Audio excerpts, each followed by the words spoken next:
let's expand this. We need a bridge first to go to the other side of the river, the north side of the river, so they got that done first. That was a double-decker bridge, very solid. Shortly after that, a building went up, a big commercial building on the north side of the river, and that is that white building that has the tower, that has the clock almost at the top. That is the Wrigley Building. It was completed in 1921, the year after the bridge. The architects are Graham, Anderson, Probst, and White. Now, this building was, well, anybody here ever hear of Wrigley gum, like Juicy Fruit or Doublemint? Yeah, that's that Wrigley. Okay, that housed the headquarters of the Wrigley Gum Company for many years. No longer does. It's now just commercial office space. Anybody here ever hear of the Chicago Cubs? Right? This is one of our baseball teams, right? We already have the Cub fans around. Mr. Wrigley actually owned the Chicago Cubs. The Cubs play in a park called Wrigley Field. So if you ever hear about the Chicago Cubs playing in Wrigley Field, you know that that Wrigley is the Wrigley of the building and the gun. Same guy. Okay, so as we come out and we are coming out onto the river, I'm going to change the directions. We're going to look on the left side of the boat. Hal Schumer. Now, this building is an example of a style that we call Beaux-Arts. There's a lot of different things with Beaux-Arts architecture. I won't have time to talk about all of them. For today, let's suffice it to say that for fishing, there's all kinds of different things you can do along here, as well as just stopping, sitting, and finding something to eat and drink. Now, as we go a little further along the river here, still it's staying on our left, you're going to see a very tall building. It's made of basically reflective glass, but it has these white bands that go across it. There's horizontal bands, and there's these very long white vertical bands. And at the very top, there's a triangular type of roof. This is 77 West Wacker. It was completed in the early 1990s and early 1990s. Now, this is an example of another building that's meant to remind you of ancient Greece and Rome, but it's not Beaux-Arts. Okay, let me explain. The very top of the building is we start at the very top, is got that triangular roof, that pediment-like roof. That's meant to remind you of buildings like, for example, the Parthenon. Go just below the roof, you're going to see a line around the periphery of the building. You're going to see columns. They're very flat, but you're going to see columns just below there. And oh my goodness, some of those columns actually go all the way down the whole length of the building. They're kind of like the columns in ancient Greece and Rome, except they're really long and they're flattened against the building, right? This is a style we call postmodern, and when postmodern takes an older style architecture and kind of plays with it like this, plays with the proportions, exaggerates these various things, that's called postmodern heritage style. Great example of postmodern heritage here. As we get closer, you'll see more details that will remind you of the triangular holes in it. We call that a truss. Trusses were a technology that were invented back in the early to mid 1800s. The whole idea was to hold weight up on a bridge in a way that was lighter weight than it used to be. So not a whole lot of weight in the actual truss, but hold a tremendous amount of weight on that bridge. Glass reflecting the color of the river. And number 3, that glass is reflecting. It's reflecting the river and everything around it. Great example of contextual architecture.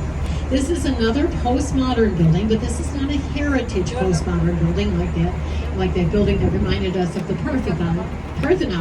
This is just postmodern. They're meant to be very showy, and this certainly is a showy building. Okay, straight ahead of us, there's a silvery blue building. At the very top, there's kind of an upside down arch. As we go along the river here, we're going to make a turn so that you're going to see that below at the street level of this building, there's a sculpture that looks like a great big red comma. This is River Point. It was completed in 2017. The architects are Robert Shilton. Now, this building is of a style that we call contemporary style. We're not quite sure what all the elements of contemporary are yet. It's pretty soon because these are buildings that were built after 2000. But we're pretty sure that contemporary is going to ultimately mean buildings that have very interesting shapes. This building is an interesting shape. As we get closer, we'll see that. What I do want to point out to you, however, today is below the building, it's kind of a sand-colored wall. You're going to see holes in it, kind of windows like portholes on on the portholes of an ocean liner. Very contextual, right? The building's on the river, so we're going to reference boats. That makes sense. But what's interesting is some of these windows are actually functional in that they hold fans. And I said fans, F-A-N-S. All along the west bank of this river here, there are train tracks. Lots and lots of them. Many of those train tracks still operate.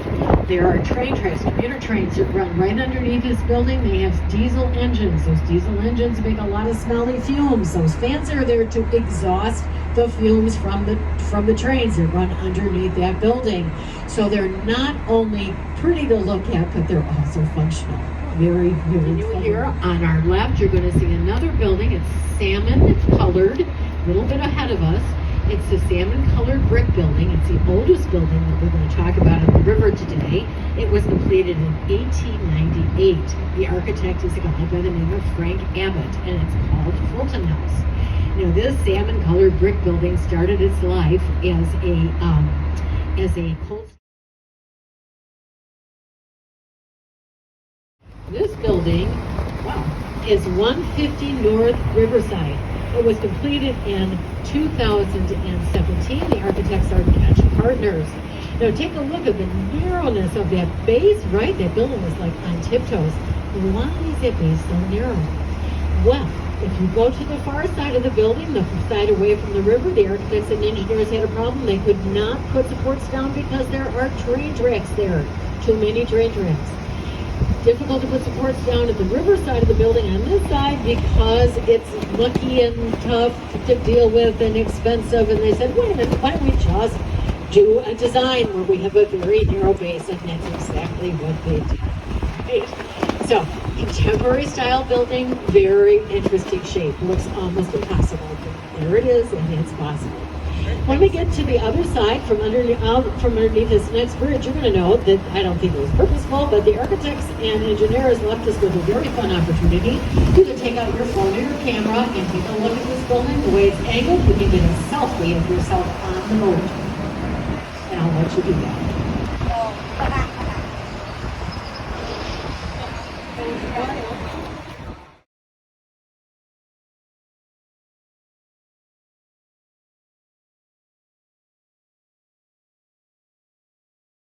I can have a vote today. I hope you all are comfortable. Okay, so I promised you a couple of buildings, and I'm going to deliver on that promise. Let's take a look to our left. You're going to see those three curvy towers of the St. Regis, right, on our left. Again, the architects are a studio gang on this building, completed in 2020. Now, one of the things I really want to mention to you is you go to the tallest tower, the one furthest from us, and you go about 10 stories down, you're going to see kind of a gap in the windows. What's going on? Is that under construction? Somebody asked me that. Is it construction? No. That is a device called a blow-through. Now, what does that mean? Well, here's the deal. If you have a tall building, okay, and that building is in a city that has wind, Chicago, by the way, is known as the windy city, right? That building will sway. Okay, the top of the building is going to sway. There's just nothing you can do about it. It's going to sway. The Hancock Building, the Willis Tower, all those buildings, they have some sway. Because this is the third tallest tower in the city, because this tower is so narrow, there was a lot of sway there. The architects and engineers said, oh my gosh, we're going to do something about it. So they left the windows out of that part of the building to allow the wind to blow through. So to make a long story short, the wind resistance is much less than it would have been without that blow-through. This is our first blow-through here in Chicago. There are others around the world, but this is the first one used here. Now, the other thing I want to mention to you is we keep talking about this curvy building, and it looks curvy, but it really isn't. Let me explain. Take a look at one of the narrowest parts of the building. Okay, it's however many feet or however many meters or centimeters wide. Go to the next level, 5 inches, 12 centimeters wider. Next story, 5 inches, 12 centimeters wider. Next one, same. So it kind of zigzags its way from up close. You can see those zigzags, but far away like we are, it looks like curves. That's architecture magic. How to turn a straight line into a curve. Okay?